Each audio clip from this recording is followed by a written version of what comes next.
இவ்வளோ பெரிய டாஸ்கை, இவ்வளோ பெரிய விஷயத்தை தைரியமாக செய்ய முடியாது. ஒழிச்சு பாதுகாத்தது பெரிய விஷயம். எனக்கு ஆச்சரியமாக இருக்குது. அந்த பேபி மோசஸும் இந்த மதருக்கு எவ்வளோ, அந்த குழந்தைக்கு என்ன தெரியும், ஆனால் கோஆப்ரேட் பண்ணியிருக்கு பாருங்க.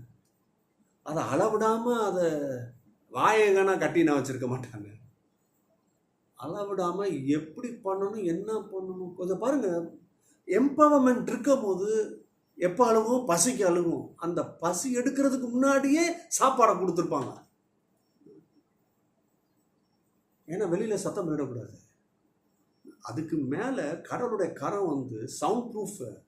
அவங்க வீட்டில் first sound proof technology use பண்ணதே தேவாதி தேவன் கத்தாதி கத்தர். யார் வீட்டில்? மோசே வீட்டில். வெளியில் சத்தம் கேட்கல. அல்லேலூயா. மேன்.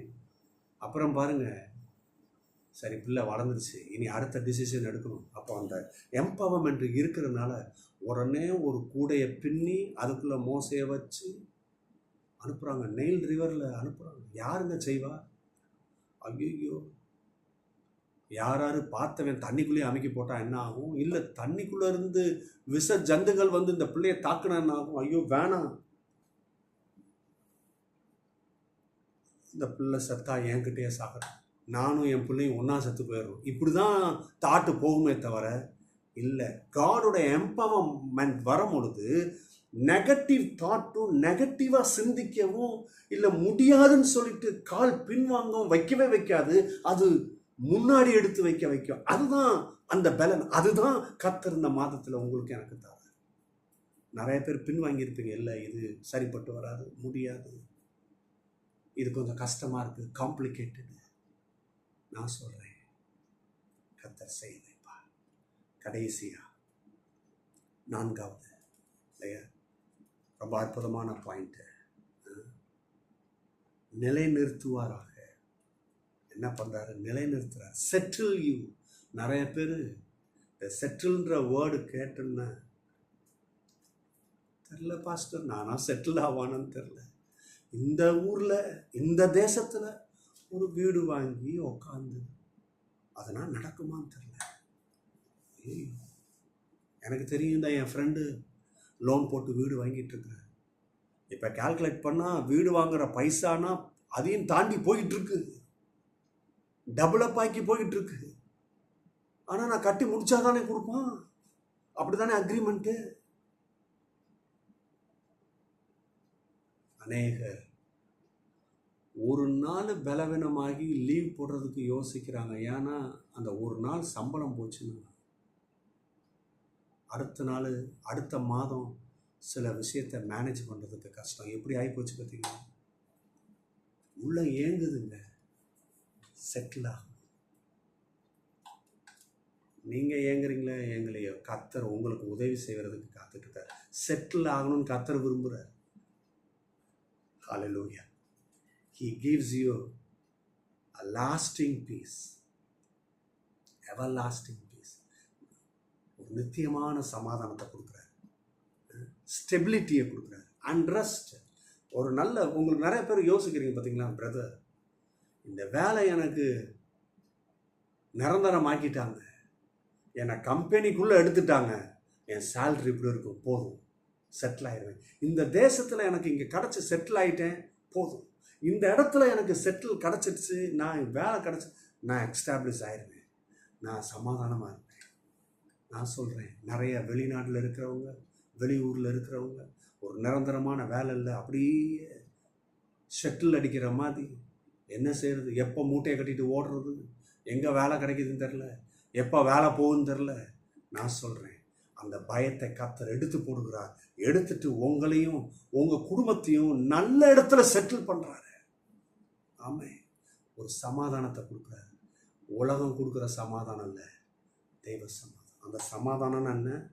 நீ வாங்கிறது பொத்தல் பையில போட மாட்ட, நீ வாங்கிறது நல்லா சாப்பிடுவ, சேமித்து வைப்ப, உன் பாத்திரம் நிரம்பி வகையும், ஊழியத்துக்கு கொடுப்ப இல்லையா, பல விஷயங்களை செய்வ, ஏழைகளுக்கு உதவுவ, பல காரியங்களை செய்வ, உன் பிள்ளைகளுக்கு சேர்த்து வைப்ப, உன் பிள்ளைகள் இன்னும் நல்ல விஷயத்துக்கு அவங்கள எக்யூப் பண்ணுவேன். ஆமாம். ஏன் தெரியுமா? இந்த எவர்லாஸ்டிங் பீஸ் சாதாரண வேலை இல்லை. உன் குடும்பத்தையே மேலே கொண்டு வந்துடும். இப்படி சொல்லணும். நீ மேலே வர்றது நிமித்தம் உன் அண்ணன், உன் தம்பி, உன் தங்கச்சி கொஞ்சம் பின்னாடி இருப்பாங்க, அவங்களையும் கையை பிடிச்சி தூக்கிட்டு வந்துடுவேன். அவ்வளோ பெரிய ஃபோர்ஸாக கர்த்தர் கொடுப்பார். உன்னைய மட்டும் இல்லை, உன்னை சார்ந்து இருக்கிறவங்க எல்லாத்தையும் கர்த்தர் உயர்த்துவா. எத்தனை பேருக்கு நான் சொல்கிறது விளங்குது? ரூத் அப்படி தான். பாருங்க. ரூத்துக்கு பெரிய விஷன் பார்த்தாங்களான்னு எனக்கு தெரில.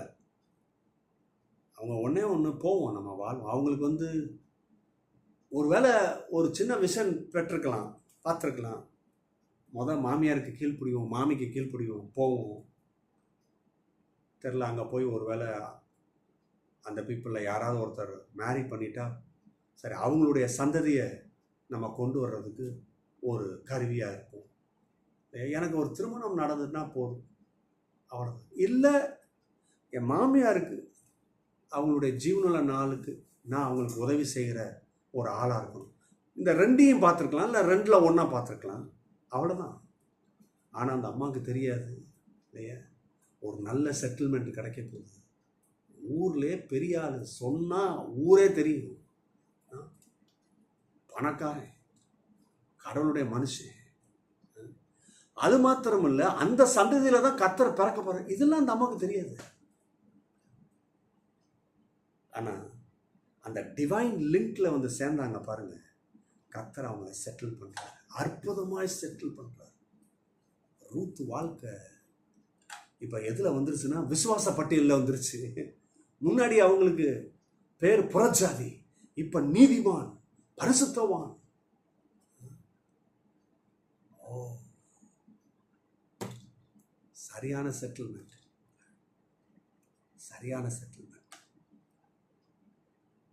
இன்னைக்கு இந்த மாதத்தில் கர்த்தர் நல்ல செட்டில்மெண்ட்டை கொடுப்பார்.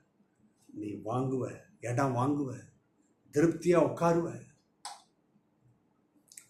அப்படி சோத்திரம்பா, இதுதான் அந்த ரெஸ்ட். சோத்திரம்பா, நிம்மதியாக இருக்கிறேன். ஹல்லேலூயா. God does not allow suffering to destroy us, but to develop us.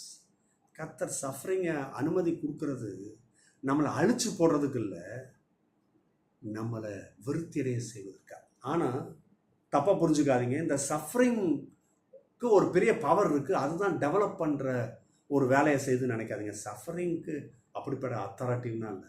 அந்த சஃபரிங்கை தோத்து போக வைக்கிறார் நம்மக்கிட்ட. அந்த சஃபரிங் நம்மக்கிட்ட தோத்து போகணும்னு சொல்லிட்டு கர்த்தர் விரும்புகிறார்.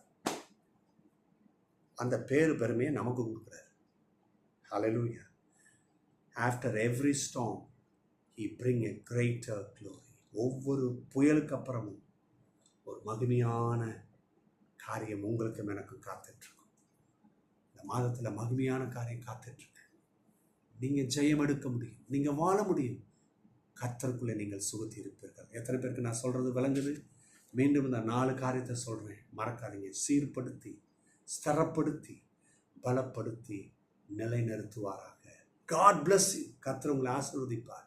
எத்தனை பேருக்கு இந்த வார்த்தையை அப்படியே உள்வாங்கிட்டீங்க? அப்படியே நம்புங்க. எஸ் லார்ட், இது எனக்குன்னு சொல்லிட்டு எடுங்க.